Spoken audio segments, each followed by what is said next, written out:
In a moment, I'm going to pray. You don't have to. You can rest or meditate or follow along. Our friend, thank you for this day.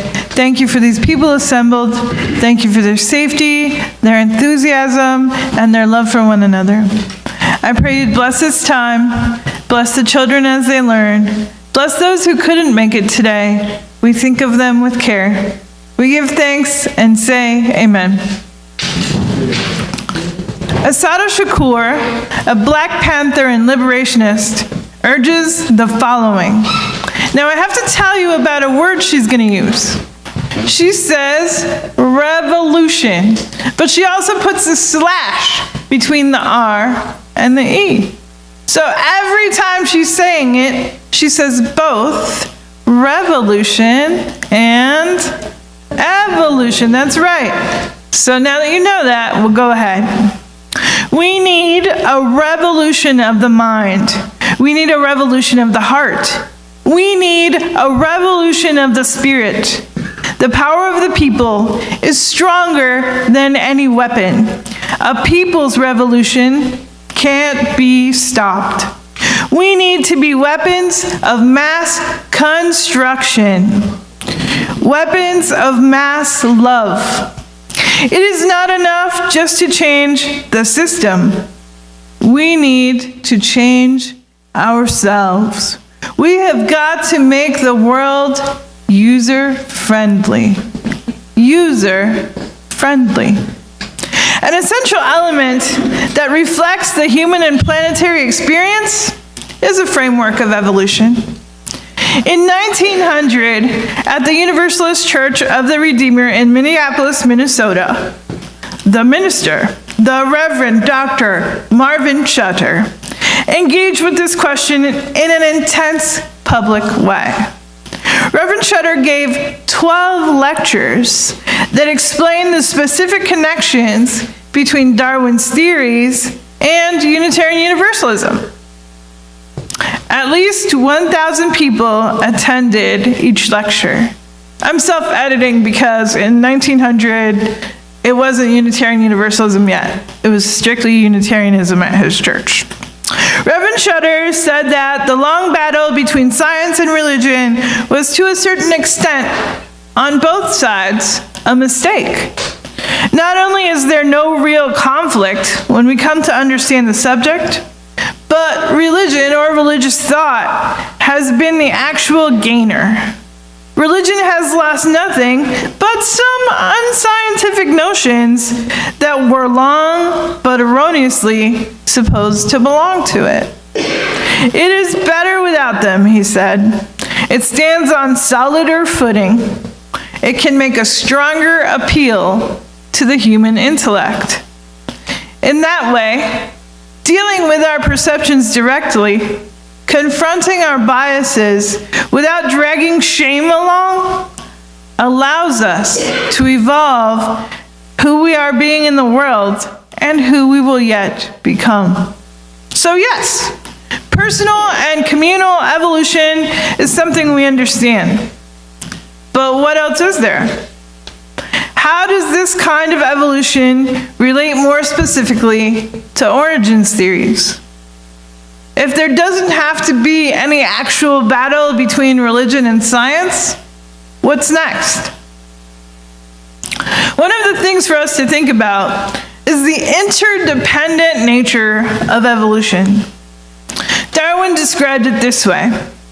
In the long history of humankind and animal kind, those who learn to collaborate and improvise most effectively have prevailed. Have you heard that before? I know you've probably heard of survival of the fittest or of natural selection as reflected in that little spider story. But what about an evolutionary imperative to adapt and improvise? Further, to what are we adapting? What is the point of improvising? As in, why are we doing it? Focusing on survival as individuals and even as communities, can cause us to be in competition, as though there's only one way and one source that would allow us to thrive. Sometimes this attitude and practice of scarcity can show up in Unitarian Universalism as an inability to cooperate. Instead, you can observe disagreements about too much or too little theistic language, about whether the amplified instruments are too loud or too soft, or whose job it is to make the coffee. We don't have to do anything that way. The patterns of which we are constructed and the patterns that make up the physical world repeat and repeat. They repeat on the smallest scale and on the largest we can imagine. This is why evolution, the facts and assertions of it, are a metaphor for how we live and how we embrace change, both that we are and that we experience.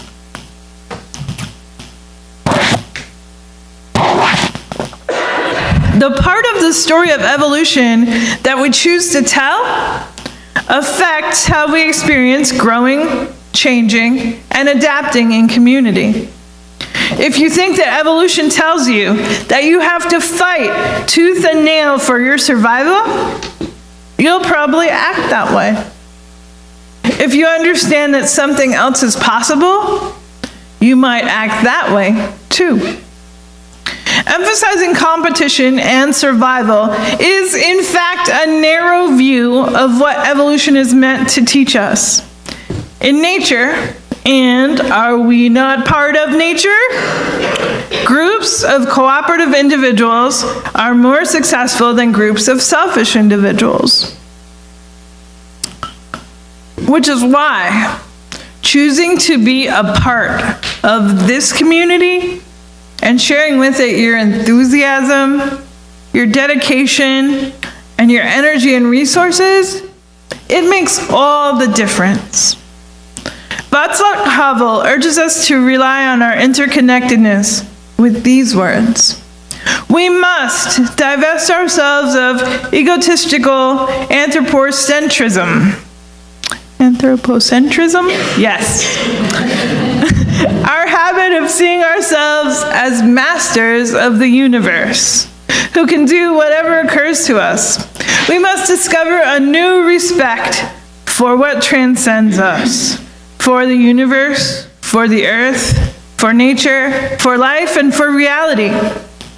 Our respect for other people, for other nations and other cultures, can only grow from a humble respect for the cosmic order, and from it an awareness that we are part of it, that we share in it, and that nothing we do is lost, but rather becomes part of the eternal memory of being.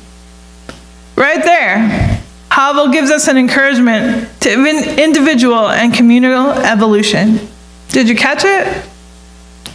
He said, our respect for other people, for other nations, and for other cultures can only grow from a humble respect for the cosmic order. What does that mean? What does it mean for Unitarian Universalists to practice humility? With regard to the cosmic order, our ongoing improvement, and our place in the universe, we have questions. The biologist John Pepper offers that the non-cooperator tries to get a bigger piece of the pie, but the cooperator helps the pie be bigger. Immediately, we know this means something like, when pieces of pie go around, don't just grab your fork and your napkin and dig in. Rather, humility includes the impulse to wonder if people around you, including the people you love, people you like, and people you work with, are getting a piece of pie. Okay, Reverend Theresa, okay. But what does pie even represent? I'm gonna tell you. In this case, We're talking about patterns that repeat and repeat. Pi represents nourishment, joy, sustenance, sharing, and connecting. In order to be accountable to our actual place in the planet, we must make that assessment right-sized. Humans are only the peak result of evolution, if they say so. Right? It turns out that on a small scale, and on the largest we can imagine, everything is connected and interdependent. Last week, we talked a little bit about how the things that you do don't have to be perfect to be awesome. That's still true. And I want to offer you part 2. Are you ready? Yes. You aren't actually going to end up perfect, and that's okay. Part 1 says you don't have to. Like maybe if you try hard enough, you might hit perfection sometimes. One reason to address this is that you are enough. What you do is enough. What you dream is enough. It's important for us to be clear that the evolution of communities and individuals doesn't happen because you pull on your bootstraps and try harder. We don't have to try harder, but instead, keep truing up the house of our integrity and the connections to our values. The process won't be perfect, and that's okay. What does humility look like to practice in Unitarian Universalism? There are 2 practices that resonate with our evolution. The first is practical humility. The first is don't spill your drink.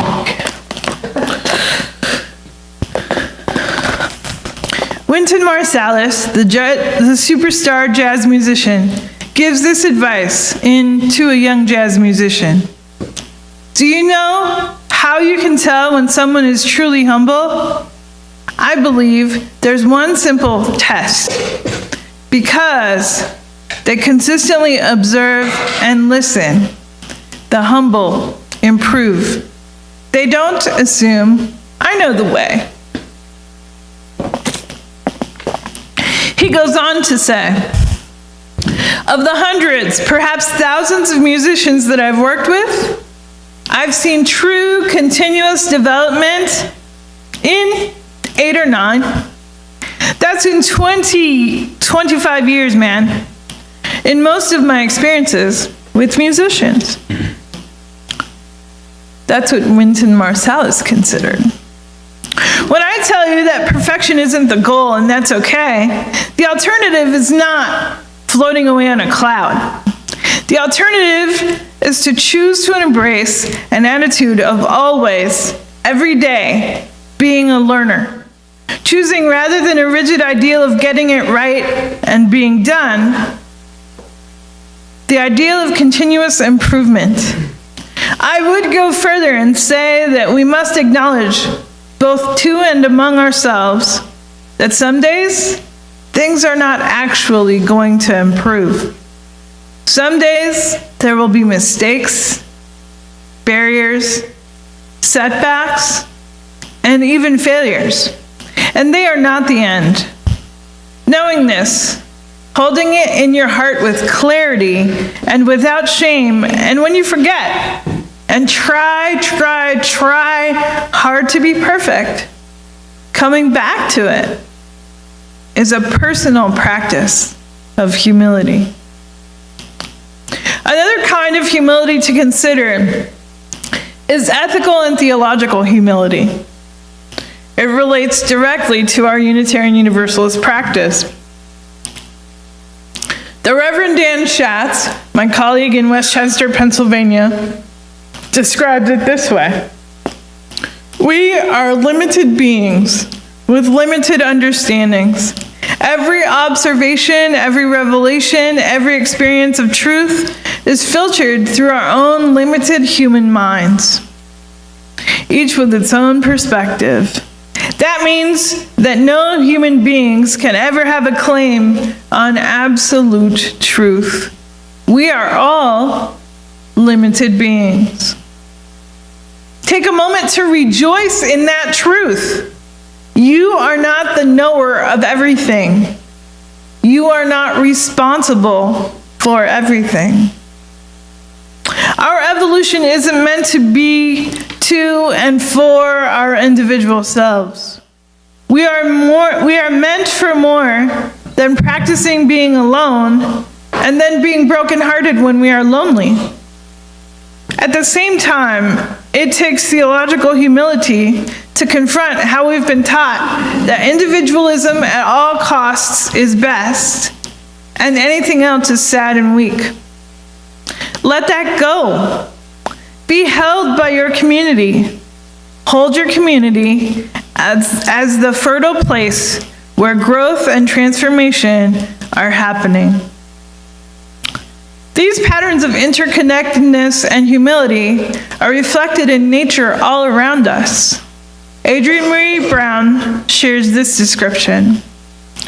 Oak trees don't set an intention to listen to each other or to agree to hold tight to each other when the next storm comes. Under the earth, always they reach for each other. They grow such that their roots are intertwined and create a system of strength which is as resilient on a sunny day as it is in a hurricane. I can tell you that, and you can know it, that you are constructed to be connected. But there is a similar large concurrent truth.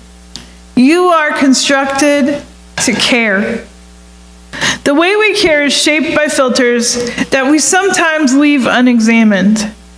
Henry James Garrett writes for the New York Times that scientists at the University of Chicago did some experiments with rats to answer some questions about how empathy shapes morality. They discovered that a black rat would normally rescue black rats, and white rats would rescue white rats. They also found that a white rat raised with black rats would rescue black rats, but wouldn't rescue white rats. A black rat raised with white rats would rescue white rats, but not black rats. Rats raised with both would rescue both.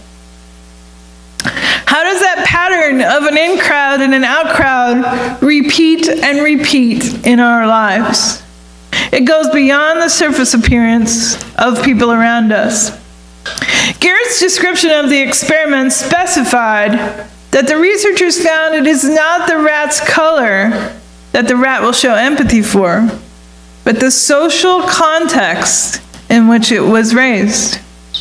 There's a lot of ways to describe that attitude that allows us to practice growing together, interconnectedness, and this biological description is one of them.